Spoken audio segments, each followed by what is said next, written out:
High, দিনটা ছিল 12 মে। S my birthday.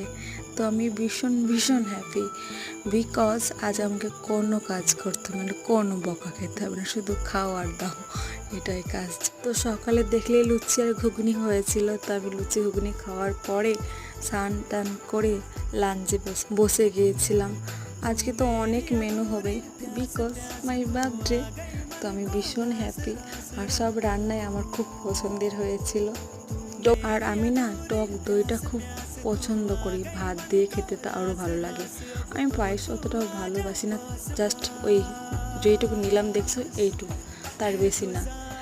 Rasgulla খেতে ভালোবাসি আমি, রসগোল্লা খেয়েছি। অনেক রান্না করেছি, রান্না দেখতেই পাচ্ছ। তারপরে রাত্রে হয়েছিল cake cutting. Happy birthday to me, happy birthday to me. আজ আমার দিনটা ভীষণ ভালো গেছে।